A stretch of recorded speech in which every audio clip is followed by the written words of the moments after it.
15મી August 78માં સ્વાતંત્ર્ય પર્વની ઉજવણી સૂત્રાપાડા નિવૃત્ત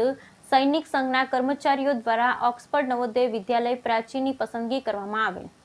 15મી ઓગસ્ટના રોજ 78માં સ્વાતંત્ર્ય પર્વની ઉજવણી સૂત્રાપાડા નિવૃત્ત સૈનિક સંઘના તમામ કર્મચારી દ્વારા ઓક્સફર્ડ નવોદય વિદ્યાલય પ્રાચીને પસંદ કરવામાં આવેલ, જેમાં શાળાના ભૂલકાઓ દ્વારા બેન્ડ પરેડ સાથે ભારતની અખંડતાનું પ્રતીક એટલે કે તિરંગાને સલામી આપી તમામ હાજર નિવૃત્ત આર્મીમેન નાયક પરગા સાહેબ હવાલદાર વાજા સાહેબ એર ડિફેન્સ રેજિમેન્ટ પઢિયાર સાહેબ હવાલદાર આર્મી એઓસી બાલુભાઈ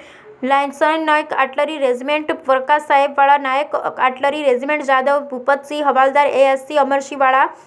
આર્મીમેન નાયક માલદેવભાઈ આર્મી નેવીમેન ગૌતમભાઈ વાઢેર દ્વારા સલામી ઝીલી વાતાવરણ તિરંગામય બનાવી દેશપ્રેમનો ઉત્સાહ ઉજાગર કર્યો। તમામ હાજર આર્મીમેન દ્વારા પ્રાસંગિક સંબોધનમાં પોતાની દેશ સેવાની જીવનગાથા તેમજ બાળકોને પ્રેરણાના પ્રાણ પૂરા પાડ્યા। આ તકે તાજેતરમાં જ નેવીમેન તરીકે ટ્રેનિંગ પૂરી કરી માદરે વતન આવેલા ગૌતમ કુમાર કે જેઓ ઓક્સફર્ડ નવોદય વિદ્યાલયમાં પ્રાચીમાં જ અભ્યાસ કરેલો હોય તેને સંબોધનમાં સ્વયંનું ઉદાહરણ આપી તમામ બાળકોએ આ શાળામાંથી શ્રેષ્ઠ મકસદ પ્રાપ્ત કરી શકે એવો વિશ્વાસ તેમના જુનિયર વિદ્યાર્થી મિત્રોને આપ્યો હતો। આ કાર્યક્રમને સફળ બનાવવા બાળકો, સ્ટાફ તથા મહેમાનો દ્વારા ખૂબ જ જહેમત ઉઠાવી તે બદલ સંસ્થાના ચેરમેન શ્રી ઉત્તમભાઈ ચાવડા દ્વારા તમામનો ખૂબ ખૂબ આભાર વ્યક્ત કર્યો। Bureau report Bhimjibhai Bhajkotar, Gir Somnath.